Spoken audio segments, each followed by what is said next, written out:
के पूर्व वित्त मंत्री पी चिदम्बरम जी से मिला। पी चिदम्बरम जी को हमने बताया क्या है 3 सालों में जो प्रदेश ने व्यवस्था परिवर्तन के द्वारा जो कार्य किए हैं और प्रदेश की फाइनेंशियल सिचुएशन को समझते हुए जो बदलाव किया है उसके बारे में भी मैंने चर्चा की। उन्होंने कहा बहुत अच्छे बदलाव आपने पहले शुरू में ही कर दिए, क्योंकि मैंने उन्हें बताया कि जब मैं मुख्यमंत्री बना अधिकारियों ने मुझे कहा कि आपके ऊपर 75,000 करोड़ रुपए का कर्ज है और 10,000 करोड़ रुपए की लायबिलिटी है। इन सब लायबिलिटी के बावजूद हमने जो हमारा स्ट्रक्चर है हमारे सरकार का उसमें बहुत रिफॉर्म्स किए, बहुत नियम बदले, बहुत कानून बदले और बहुत व्यवस्था परिवर्तन के द्वारा हमने नए नियमों के द्वारा 3800 करोड़ रुपए का जो पैसा जनता का था वो बहा दिया जाता था, उसको रोके भ्रष्टाचार के चोर दबाजे से जो बहा दिया जाता था, उससे वो खुश भी हुए। फिर मेरी आरडीजी के बारे में चर्चा हुई।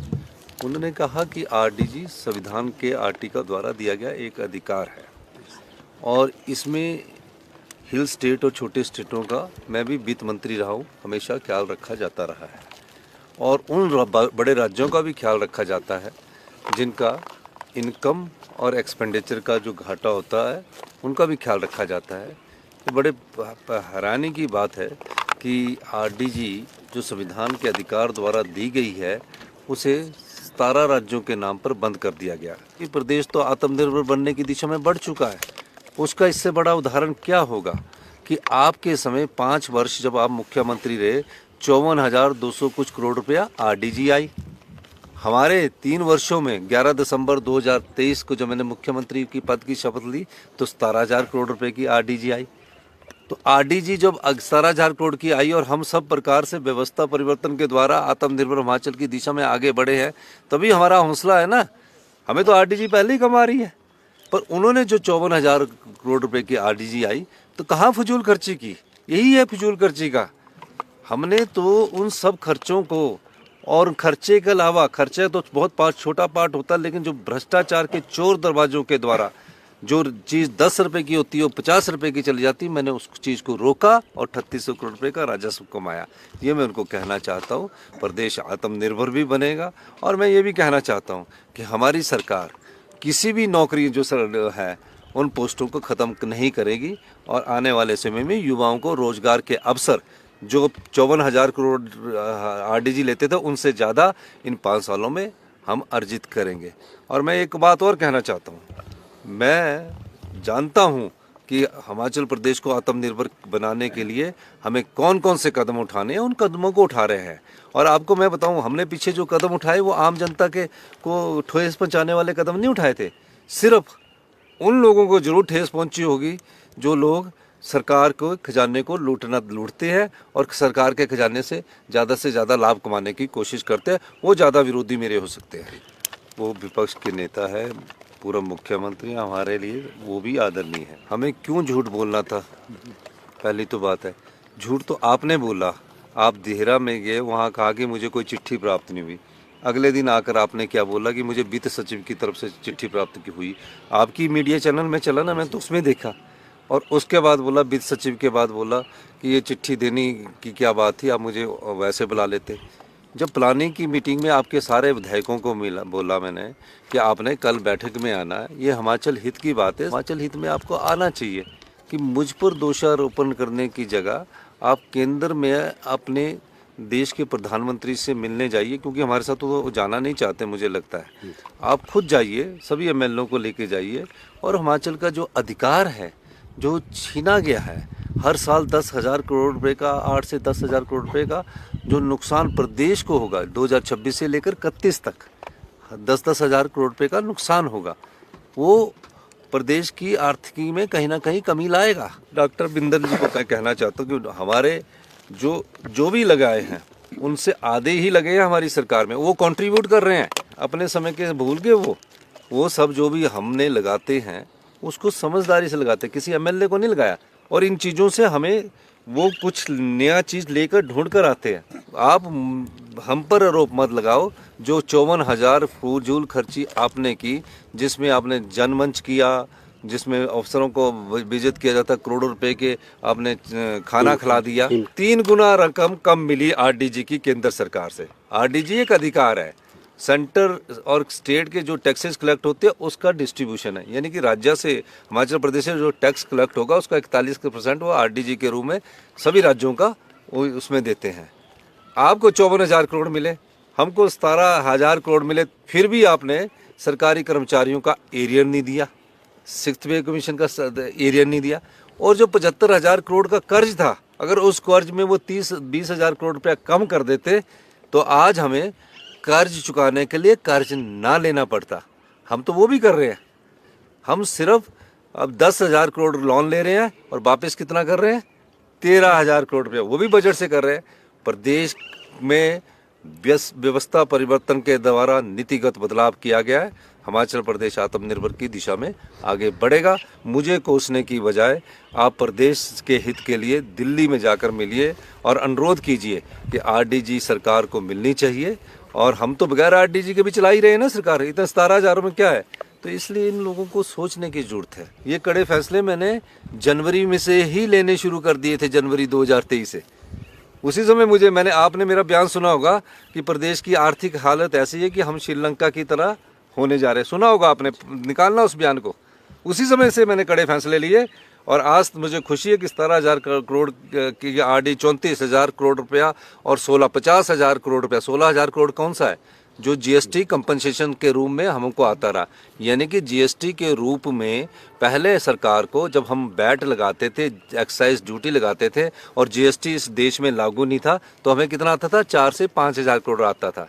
केंद्र सरकार ने उस 4 से 5,000 करोड़ रुपए के लिए ये कहा कि हम आपको जीएसटी देंगे, जीएसटी जो आपका जीएसटी वैट और एक्साइज कम होगा उसकी एवज में हम आपको कंपनसेशन सेस देंगे। 3200 करोड़ रुपया उन्होंने हर साल सेस दिया और मई 2022 में वो बंद हो गया, 5 साल में वो बंद हो गया। तो 16,000 करोड़ तो वो आ गया। तो 54 और 16,000 कितने को, 70,000 करोड़ में से अगर 40,000 करोड़ रुपया जयराम ठाकुर जी की सरकार ने लोन माफ़ किया होता तो आज हमारे पर कर्ज सिर्फ 30 से 35,000 करोड़ ही होता और जो हमारे रिसोर्सेज के अंदर हमें उसको मैनेज करने में कोई तकलीफ ना होती। हम जनता को ये जागरूक करना चाहते हैं, ये अधिकार है जनता का। सरकार आती है, सरकार जाती है, मुख्यमंत्री आते हैं, मुख्यमंत्री जाते हैं, लेकिन जो सत्यता है उसको पहचानना चाहिए।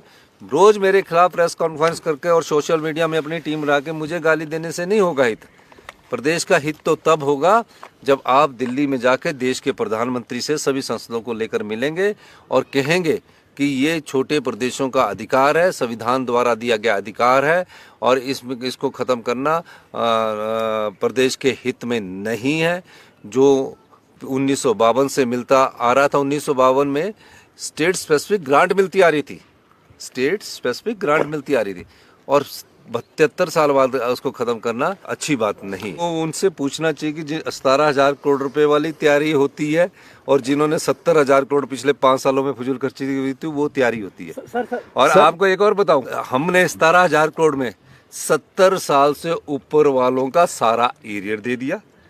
एक 16 से लेकर 22 तक, जो 22 तक का क्लास 4 का 70% एरियर दे दिया।